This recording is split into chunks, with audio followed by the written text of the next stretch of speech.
வேலூர் புரட்சியின் போது சென்னை மாகாணத்தின் ஆளுநராக இருந்தவர் யார்?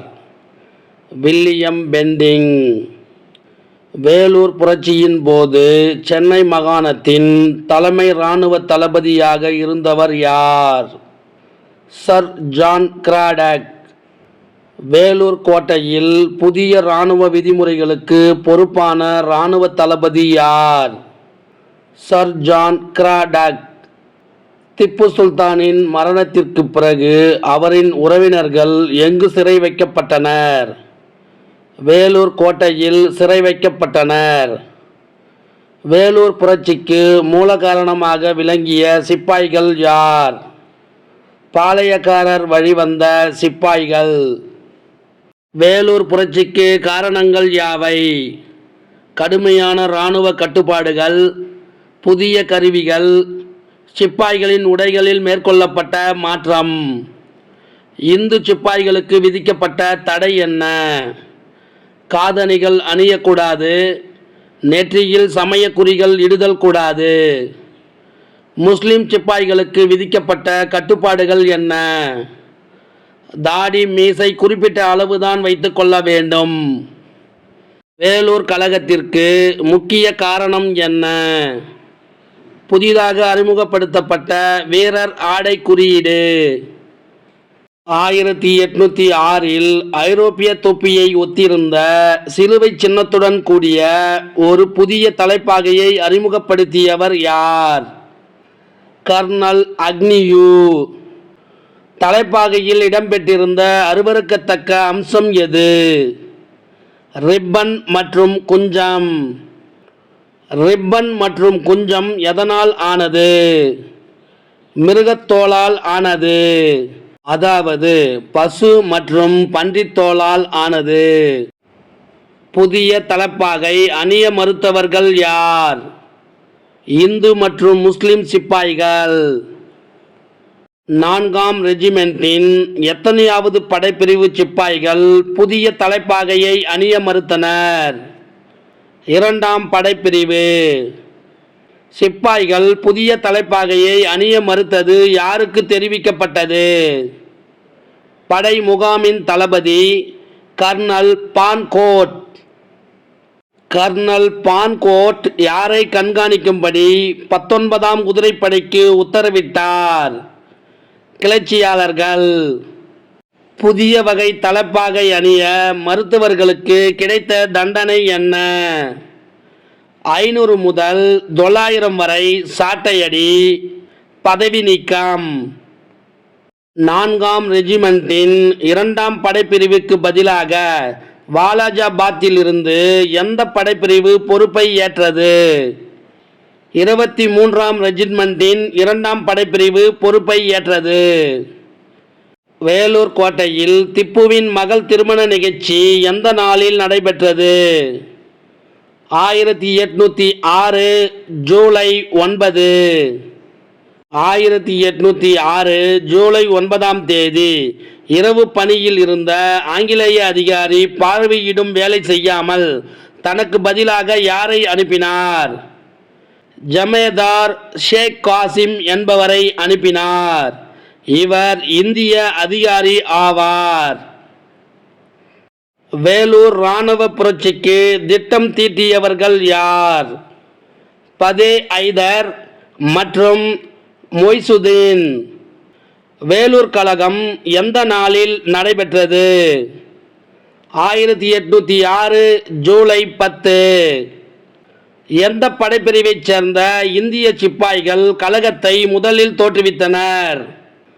முதல் படைப்பிரிவு மற்றும் 23வது படைப்பிரிவு.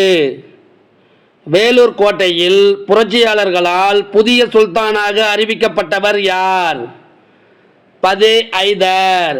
இவர் திப்பு சுல்தானின் மூத்த மகன் ஆவார்.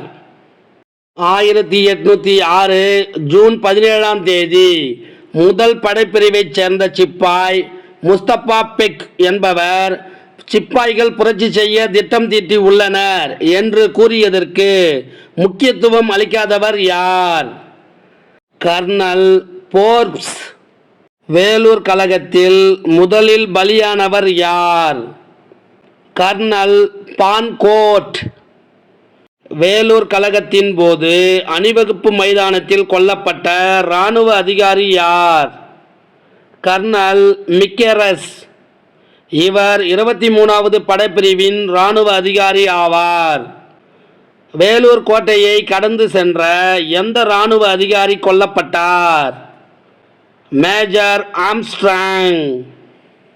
வேலூர் கலகத்தில் கொல்லப்பட்ட பிரிட்டிஷ் மன்னர் படைப்பிரிவைச் சேர்ந்த அதிகாரிகள் யார்? லெப்டினன்ட் எல்லி, லெப்டினன்ட் பாப்பாமு. வேலூர் கோட்டையை புரட்சியாளர்கள் கைப்பற்றி விட்டனர் என்ற தகவலை ஜில்லஸ்பிக்கு தெரிவித்தவர் யார்? தளபதி வூட்ஸ். வேலூர் புரட்சியின் போது கர்னல் ஜில்லஸ்பி எந்த படையின் தளபதியாக இருந்தார்? குதிரைப்படையின் தளபதியாக இருந்தார். வேலூர் கோட்டைக்கு ஜில்லஸ்பி உடன் சென்றவர்கள் யார்? 19ஆம் குதிரைப்படையின் ஒரு பிரிவு, 7ஆம் குதிரைப்படையின் ஒரு பிரிவு. கர்னல் ஜில்லஸ்பியை பின்தொடர்ந்து சென்றவர் யார்?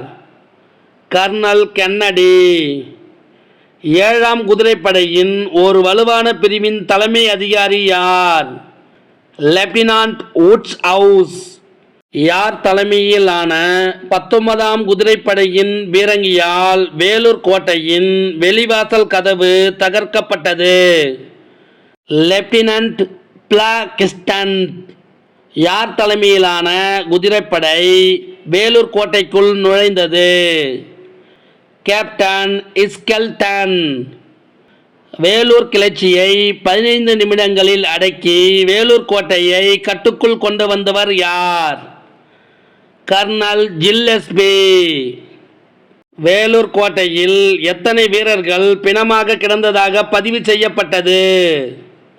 800 வீரர்கள்.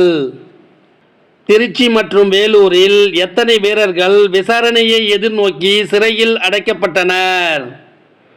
600 வீரர்கள். குற்றவாளி என்று நிரூபிக்கப்பட்டவர்களுக்கு வழங்கப்பட்ட தண்டனைகள் யாவை? 6 நபர்கள் பீரங்கியால் கட்டிய நிலையில் சுடப்பட்டனர். 5 நபர்கள் துப்பாக்கியால் சுடப்பட்டனர். 8 நபர்கள் தூக்கிலிடப்பட்டனர். கர்னல் ஜில்லஸ்பிக்கு வெகுமதியாக எத்தனை பகோடாக்கள் அளிக்கப்பட்டது? 7000 பகோடாக்கள் அளிக்கப்பட்டது. வேலூர் புரட்சி நடப்பதற்கு காரணமானவர்கள் என்று கருதப்பட்டு பணி நீக்கம் செய்யப்பட்ட ஆளுநர் மற்றும் அதிகாரிகள் யார்? ஆளுநர் வில்லியம் பெண்டிங், இராணுவ தலைமை தளபதி சர் ஜான் கிராடக், உதவி தளபதி கர்னல் அக்னியூ. வேலூர் புரட்சிக்கு பின்பு திப்பு சுல்தானின் மகன்கள் எங்கு அனுப்பப்பட்டார்கள்? கொல்கத்தாவிற்கு அனுப்பப்பட்டார்கள். வேலூர் புரட்சிக்கு பிறகு முதன்மை குற்றவாளிகளில் ஒருவராக அடையாளம் காணப்பட்டவர் யார்? ஜமோதார் ஷேக் காசிம். யார் தலைமையிலான குதிரைப்படை பிரிவுடன் கர்னல் ஜில்லஸ்பி வேலூர் கோட்டையை நோக்கி வந்திருந்தார்? Captain young. வேலூர் புரட்சியில் முக்கிய பங்கு வகித்ததாக கருதப்படுபவர் யார்? ஜமாலுதீன். அதாவது திப்பு குடும்பத்தில் 12 இளவரசர்களில் ஒருவர். வேலூர் கலகத்தில் எத்தனை இராணுவ அதிகாரிகள் கொல்லப்பட்டனர்? சுமார் 12க்கும் மேற்பட்ட அதிகாரிகள் கொல்லப்பட்டனர். வேலூர் புரட்சிக்கான ஏற்பாடுகளை செய்த 23ஆம் ரெஜிமெண்டின் 2வது படைப்பிரிவைச் சேர்ந்தவர்கள் யார்? ஷேக் ஆடம், ஷேக் அமிது, ஷேக் உசைன். வேலூர் புரட்சிக்கான ஏற்பாடுகளை செய்த 1ஆம் ரெஜிமெண்டின் 1ஆம் படைப்பிரிவைச் சேர்ந்தவர் யார்? ஜமோதார் ஷேக் காசிம். வேலூர் புரட்சியின் தோல்விக்கான காரணங்கள் யாவை?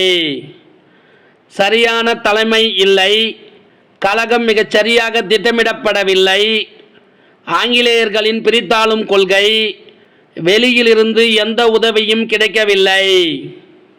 வேலூர் கழகத்தை முதல் இந்திய சுதந்திரப் போரின் முன்னோடி என்று அழைத்தவர் யார்? பி.டி. சாவர்கர். இந்திய விடுதலைக்கு தமிழர்கள் முன்னோடிகளாக திகழ்ந்தனர் என்று கூறியவர் யார்? என். சஞ்சீவி. மருது சகோதரர்கள் நடத்திய போராட்டத்தின் தொடர்ச்சியே வேலூர் கழகம் என்று கூறியவர் யார்? வரலாற்று அறிஞர் கே. ராசய்யன். இந்த வினாவிடை உங்களுக்கு பிடிச்சிருந்தா சின்னதாக ஒரு லைக் பண்ண மறக்காதீங்க. தேங்க்யூ.